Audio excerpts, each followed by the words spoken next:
Alright, I'm finally following up on this. It's been a hot minute, but I haven't forgotten. Now, I want to begin by reiterating that I had a Sega Master System growing up, but didn't learn about Phantasy Star until its fourth installment. And even then, when the series moved on to the Genesis, I missed that boat too, firmly siding on the Super Nintendo side of that console war. So it took me a while to get into this series and realize just how creative and wonderful it all is. So today, I'll be taking a closer look at the Sega RPG, what was that noise? I smell cat girls. Yeah.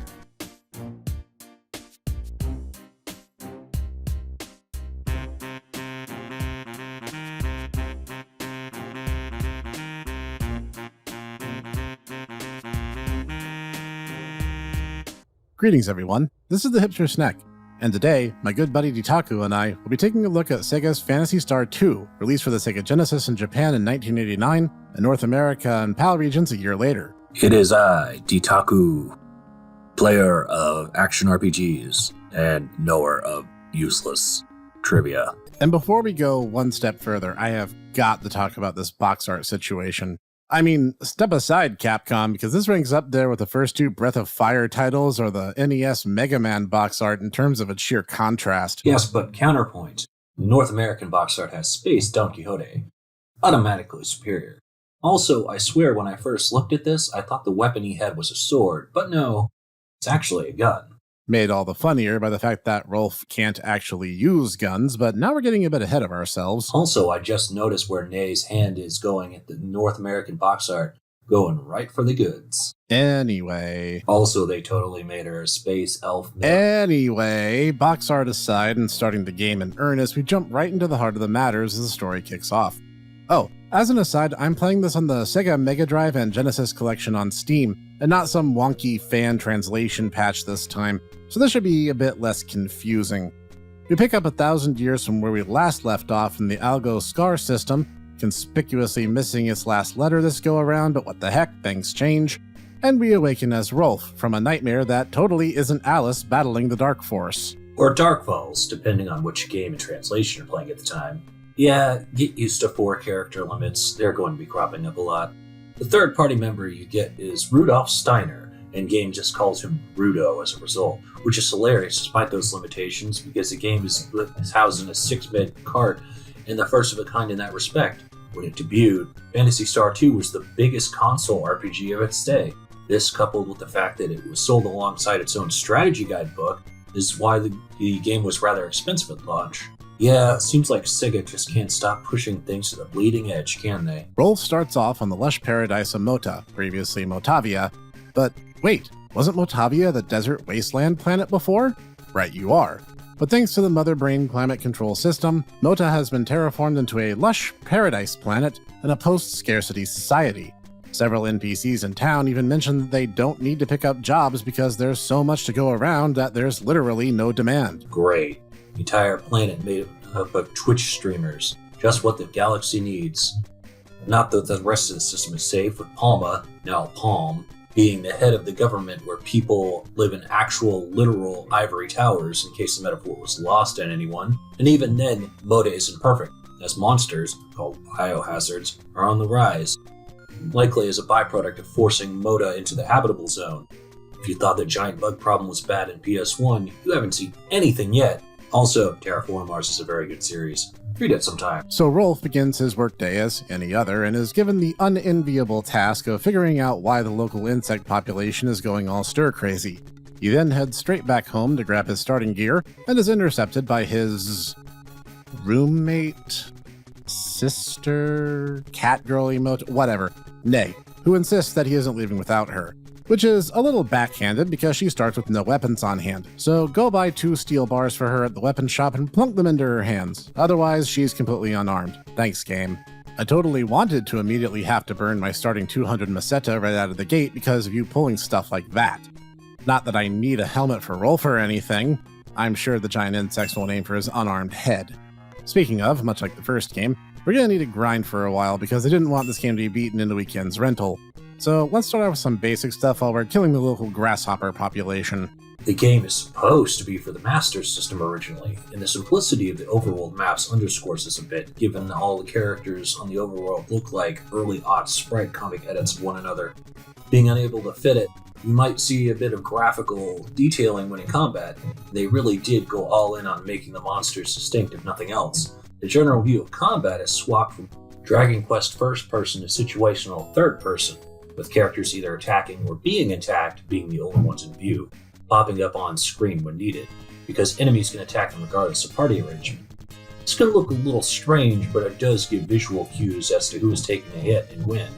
The overall speed of the game is also as brisk as the first, as you could really only move slowly in the overworld now that the first-person dungeon spelunking is no longer a thing. And I have to say, the music team knocked it out of the park 2 for 2 here.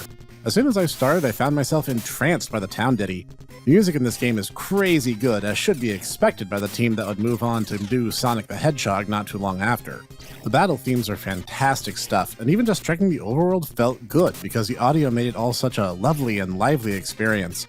And the sound effects work well too. It's all very pleasant, might be the word. Getting into the mechanical breakdown, the game hasn't changed all that much. A simple team of 4 out of 8 possible characters, each with their own specialties, called techniques and abbreviated as techs. But it may be a tiny bit more complex than that. See, I used a guide when getting started because, like the first game, I have no idea who can equip what items. Thankfully, if you try to give mismatched equipment to a character who can't wear it, the game asks if you're sure, so there was a small hint. But it doesn't tell you what weapons or armors are superior outside of trial and error, so guide it was. This guide also was kind enough to tell me that you unlock most of your party members by visiting a new town, then going home to Paseo and going to Rolf's house, which paradoxically you cannot actually heal in, and they'll just come to your door and ask to throw in with you. I swear I never would have figured that out without help. I mean, I get it. These were limitations at the time, and sometimes these ideas weren't the most intuitive, but wow, early Phantasy Star really lent itself kinda heavily into that buy-the-player's guide mentality of game design. Oh please, we needed guides to get started in PSO2, even if that was for almost the opposite reason. Anyway, the combat menu is also simplified in one specific way. First prompt in each round of combat is fight and strategy. You tap fight, the game automatically determines best course of action, or best as the CPU configure, and sets things up to go. Strategy allows you to more directly control your party in a more hands-on way. However, enemies will still come in groups, and this can be more than one species monster as well. So all the whining Sneck does about monster group mechanics comes back to haunt him even more. And since the game comes from the old school mind frame of game design, you might be grinding near constantly, especially as party members level different rates and newcomers join at level 1. If you want to get them to even decent equipment, you'll be grinding for money, if not XP. That's just how things go. Also, there's no description of what techs do, so you'll get to enjoy figuring that out via the scientific method. But at the end of the day, that doesn't prohibit the game from being entertaining. It really is. While games have come since with the benefit of hindsight, it is testament to the overall design of these games to still be charming and engaging despite the grind-heavy pacing. Right, and embracing that mentality of going slow and easy and saving every opportunity you can still creates a memorable and extremely fun gameplay experience. While I feel it's a little less oppressive because dungeons are now viewed in overhead camera form, making navigating them much less disorienting, I still find a certain addictive and immensely fun quality from the game. It's proof positive that these older RPGs still have a lot to offer if you approach them with an open mind. That being said, younger gamers with more modern sensibilities about game design will likely find the experience somewhat frustrating, and that's understandable given the age of the game in question. Don't get me wrong, I sympathize with my heavy reliance on a guide and whatnot. However, there's so much these early games, and they do them way, way right, so I want to go off on a small tangent here for just a moment to discuss it all. Phantasy Star's first 4 numbered installments share a strong continuity, being set in the same timeline and in the same star system, Algol, located in the Andromeda Galaxy, the nearest neighbor to our Milky Way galaxy. And the events of every game continue to matter as the series goes on, including the realization that the Dark Force, or Dark Falls, revives every 1,000 years in order to attempt to destroy everything anew. But there is one major beef I have to take with Phantasy Star 2, and it's a huge spoiler. So jump ahead to the timestamp listed on screen now if you don't want a 30-year-old RPG spoilered for you. I'll give you a moment to make up your minds. Good? Good. The entire plot of the game eventually culminates in the realization that people from Earth, as in actual Earth people, hijacked the Mother Brain terraforming system in order to steal resources for the Earth. This creates narrative tension in a way the games up to this point hadn't indicated were even a thing. This also raises some confusion, since in Phantasy Star Online 2 you also go to Earth, and these events are not referenced there either. The game's clash between galaxies is unresolved, choosing to end ambiguously. However, the sudden introduction of Earth humans into the mix is an unnecessary narrative contrivance that I feel detracts from what could have been a far more potent and moving story. The entire thing felt very forced and heavy-handed in that very cliched humans are the bad guys faux profundity that hack Hollywood writers fall back on whenever they can't think of anything meaningful to say. It really let the wind out of my sails when that happened, and I really wish they had resolved the entire narrative in a completely different way. Oh well, at least Phantasy Star 3 has waifus.